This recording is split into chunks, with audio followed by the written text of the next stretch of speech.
Oi pessoal, tudo bem? Bem-vindos a mais um vídeo de história. Hoje a gente vai falar sobre o segundo reinado, tá? Aqui no Brasil. Só que vocês devem estar pensando assim, ué, segundo reinado não foi Dom Pedro II? Por que tá escrito Dom Pedro I? Porque, galera, Dom Pedro I foi o pai de Dom Pedro II. E eu acho que para a gente poder entender algumas coisas do segundo reinado, a gente precisa conhecer pelo menos um pouquinho do governo de Dom Pedro I aqui no Brasil. Dom Pedro I, logo que ele virou imperador do Brasil, ele começou a organizar a sociedade. E aí, uma das primeiras coisas que ele fez foi convocar uma Assembleia Constituinte, que era representada por membros da elite, tá? Pessoas que tinham títulos, muito dinheiro, enfim, para poder criar uma Constituição para o Brasil, né? Que agora era um país independente. E aí, em maio de 1823, a Assembleia Constituinte se reuniu pela primeira vez. Foram trabalhando para escrever essa Constituição, certo? Só que, no final desse mesmo ano, de 1823, Dom Pedro I resolveu dissolver a Assembleia Constituinte. Ele falou assim, ó, todo mundo aqui vai parar esse trabalho de Constituição e eu vou dissolver essa Assembleia. Mas por que Dom Pedro I queria isso? Porque tinha alguns aspectos que estavam sendo escritos nessa Constituição com os quais ele não concordava. Como, por exemplo, queriam limitar os poderes do imperador. E Dom Pedro I não concordava com isso, ele não queria que os poderes dele fossem limitados. E aí, por isso, em novembro desse mesmo ano, ele dissolveu a Assembleia Constituinte. E aí, gente, depois de Dom Pedro I dissolver a Assembleia Constituinte, ele foi lá e convocou o Conselho de Estado, que era um órgão político administrado por ele mesmo, para que eles pudessem elaborar essa Constituição para o Brasil, né? Só que essa nova Constituição, esse novo modelo de Constituição a ser elaborado, não teria nenhuma ideia que fosse contra ao rei, sabe? Que limitasse os poderes dele, entre outras coisas. E aí, assim foi feito, né? Esse Conselho de Estado elaborou a primeira Constituição para o Brasil, né? E aí, pessoal, o que dizia nessa Constituição? Essa Constituição dividia o Estado, assim, em 4 poderes. Executivo, legislativo e judiciário, que a gente conhece hoje, e tinha mais um, que era o moderador, tá, gente? O poder moderador era, tipo, representava o imperador, ok? Então, quem controlava o poder moderador era o Dom Pedro I, tá? E aí, o poder moderador, ele tinha controle sobre os outros 3 poderes, e usando o poder moderador a seu favor, o rei poderia convocar novas reuniões e eleições, aprovar decisões, entre várias outras coisas. Então, o poder moderador meio que falava assim, ó, a autoridade máxima daqui é do imperador. Outro aspecto dessa Constituição também foi o voto censitário. O voto censitário é assim, apenas as pessoas que têm uma certa quantidade de dinheiro, que têm uma certa renda, poderiam votar naquela época. E escravizados, mulheres e menores de idade não poderiam votar também. Mas vocês acham que esse fato de Dom Pedro I ter dissolvido a Assembleia Constituinte e convocado uma nova organização para elaborar a Constituição não desagradou os membros da elite? Claro, né, gente? Óbvio que desagradou muito. O governo de Dom Pedro I começou a ser visto como autoritário, muitas pessoas revoltadas, e um dos movimentos mais famosos aconteceu em julho de 1824, que foi com a Confederação do Equador. Aqui, vários membros da elite de várias capitanias diferentes se revoltaram contra o rei. Também começaram a ter jornais criticando o governo, o Dom Pedro I em si. Enfim, gente, uma bagunça. E aí, gente, com todas essas revoltas e rebeliões, o que os membros da elite queriam? Queriam tornar suas capitanias um estado separado do governo brasileiro. Então, eles queriam o quê? Estavam em busca de movimentos separatistas. Só que essas revoltas foram todas sufocadas pelo governo e nada deu certo. Pessoal, eu sei que vocês vieram aqui para ver sobre o segundo reinado. Então, já vamos falar agora do downfall do querido Dom Pedro I. Obviamente que todas essas revoltas internas não ajudaram o governo, né? Obviamente, para o governo ter que conter essas revoltas, a Confederação do Equador, ter que lidar com tantas críticas, custou muito, né? E nem tô falando só de dinheiro, também custou, sabe, gente, tempo. foi uma bagunça. Então, o governo já vinha enfrentando problemas internos. Só que, além disso, também tinham problemas externos que eles sabem que o governo estava enfrentando, tá? Vou falar aqui os três maiores, assim, problemas que fizeram com que Dom Pedro I abdicasse do trono, tá bom, galera? Vamos lá, vamos começar com o primeiro, que foi o conflito entre a Argentina e o Brasil, tá? Chamada de Guerra da Cisplatina. Por quê, gente? Essa província aí, Cisplatina, era do Brasil, tá? Ficava no território brasileiro. Até aí tudo bem. Só que os argentinos resolveram intervir para poder conquistar, né, essa província. E aí o Brasil foi lá e, obviamente, né, se defendeu, né? E aí começou um conflito entre a Argentina e o Brasil. A Argentina querendo tomar a província Cisplatina do território brasileiro e o Brasil, claro, né, tentando ali defender esse território.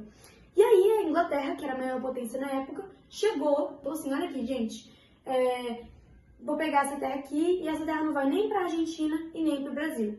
Essa terra vai virar um território independente. E aí essa província Cisplatina deu origem ao que hoje a gente chama de Uruguai. E aí, obviamente, que isso foi ruim para o Brasil. Por quê? Porque além do Brasil perder uma terra, né, uma parte do seu território, ele ainda teve que arcar com os custos dessa guerra, desse conflito, né? E isso causou prejuízo ao governo de Dom Pedro I, ok? Segunda coisa, a sucessão do trono em Portugal, ok? Com a morte do Dom João VI, quem era para assumir lá em Portugal era a filha de Dom Pedro, né? Que tinha 7 anos só na época. Só que o irmão de Dom Pedro foi lá e deu um golpe para poder assumir o trono de Portugal. E aí Dom Pedro ficou revoltado e começou a entrar nesse conflito. E aí isso foi visto como falta de responsabilidade, sabe? Como descaso ao Brasil pela elite e pelas autoridades brasileiras. E aí, mais um conflito, mais um problema que Dom Pedro ia ter que estar enfrentando aí. E o terceiro problema foi a constante pressão inglesa pelo fim do tráfico de escravizados pelo Brasil.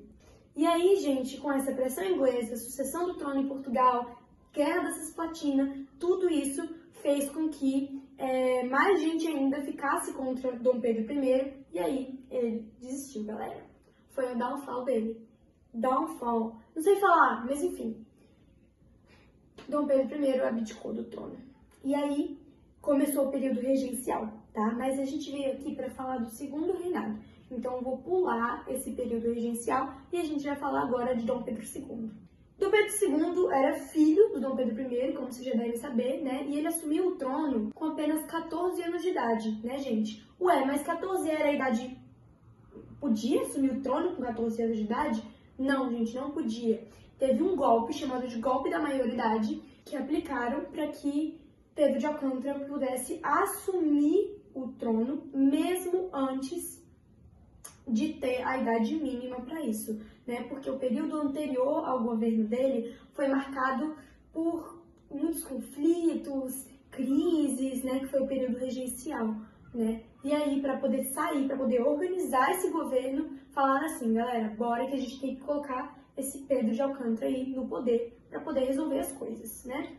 Foi isso, galera. Então, com o golpe da maioridade, Pedro de Alcântara recebeu o título de Dom Pedro II e assumiu, virou imperador do Brasil, tá? Com apenas 14 anos de idade, né? É a minha idade.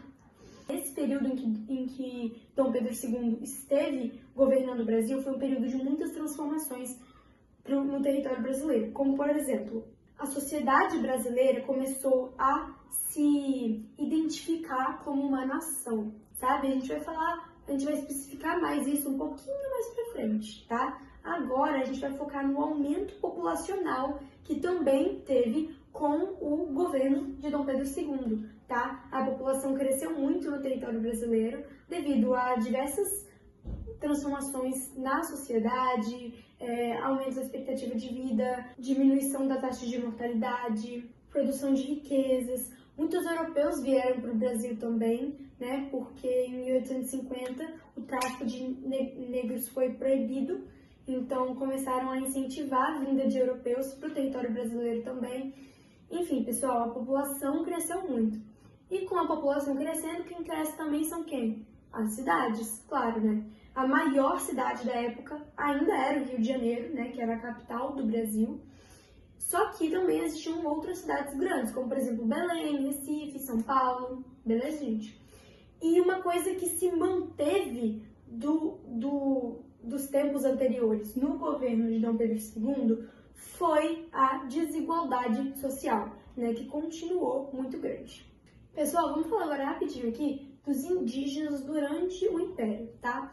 Logo que o Brasil conquistou a sua independência, começaram a surgir muitas discussões sobre o futuro dos indígenas no território brasileiro, tá? E aí, o governo regencial, tá? Antes de Dom Pedro II mesmo, o governo regencial aprovou uma lei que visava incluir os indígenas na sociedade brasileira. Só que para isso, eles deveriam deixar para trás os seus costumes, os seus hábitos, suas crenças, e muitos, obviamente, que eles eram contra isso, né? Os indígenas. E aí muitos tentaram fazer rebeliões, revoltas, só que todos que tentaram, né, foram assassinados, torturados pelos guardas ali, né, do governo, pelo governo em si. E com essa lei de inclusão dos indígenas na sociedade, fazia com que eles não fossem mais escravizados, mas ainda assim essa era uma outra forma, né, deles sofrerem, fazendo com que eles tivessem que deixar a cultura e os hábitos para trás. Vamos falar agora sobre o Partido Conservador e o Partido Liberal, tá, galera? Gente, esses dois partidos, eles existiam desde o período regencial e continuaram existindo durante o governo de Dom Pedro II, tá? Eles eram partidos que tinham propostas parecidas, até que existe uma frase assim, né? Nada mais liberal do que um conservador no poder e vice-versa, né? Nada mais conservador que um liberal no poder. Então, eles tinham ali propostas parecidas mesmo. Mas, esses dois partidos representavam a elite, né? E disputavam o poder político nas eleições, né? Para a Câmara dos Deputados, mais especificamente, né? Para a Câmara dos Deputados e para o Senado. Quem ganhasse essas eleições faria parte do gabinete do Império do Brasil e iria liderar o rumo da política juntamente com o imperador, tá? O Dom Pedro II. Só que Dom Pedro, ele era esperto, né? Para que apenas um grupo, vamos supor, o Partido Conservador ganhou nas eleições, para que apenas um grupo não ficasse no poder, né? Para que pudesse haver alternância política, o Dom Pedro II utilizava o poder moderador para dissolver a Câmara dos Deputados e o gabinete do Império do Brasil sempre que necessário, tá? Para que não ficasse só o conservador ou só o Partido Liberal no poder. Essa alternância política é como se fosse uma balança mesmo. Dom Pedro aqui, aí aqui o Partido Liberal, aqui o conservador, e ele vai alternando sempre que preciso, ele vai lá e dissolve o gabinete para convocar novas eleições, tá? E isso marcou o governo do Dom Pedro II. Vamos falar agora, galera, do fim do tráfico negreiro, tá? Foi aprovada uma lei em 1850 chamada de Lei Eusébio de Queiroz, tá? Que proibia o tráfico negreiro. A escravidão tinha acabado com essa lei? Não. Era só o tráfico negreiro que era proibido. Mas por que será que essa lei foi aprovada, né? Se o tráfico negreiro era tão vantajoso para grandes senhores de terra, enfim, por quê? O Brasil, ele começou a ser mal visto internacionalmente, vamos dizer. Porque o Brasil e os Estados Unidos eram as únicas duas grandes potências da América que ainda eram escravistas, né? E aí o Brasil começou a ter meio que passar por um isolamento internacional, sabe? É como se o Brasil fosse excluído pelos outros países, tá? Internacionalmente. Além disso, também tinha a pressão inglesa, né? Que eu falei ali quando eu estava falando do governo de Dom Pedro I. Tinha pressão inglesa para o fim da escravidão. Daí a Inglaterra era muito influente, porque ela era, assim, a maior potência da época, né? Então, devido a essa exclusão do Brasil do comércio internacional e também das pressões inglesas, foi assinada a Lei Eusébio de Queiroz, que declarava, né, o fim do tráfico negreiro. E aí começou-se a substituir esses africanos que eram comercializados pelos europeus. Por quê? O que acontecia? Começaram a ter propagandas, a incentivo para a vinda dos europeus aqui para o Brasil, tá? E aí muitos europeus realmente vieram, né? Na segunda metade do século XIX, o número de imigrantes aumentou demais aqui no Brasil, né? E aí eles substituíram a mão de obra escrava.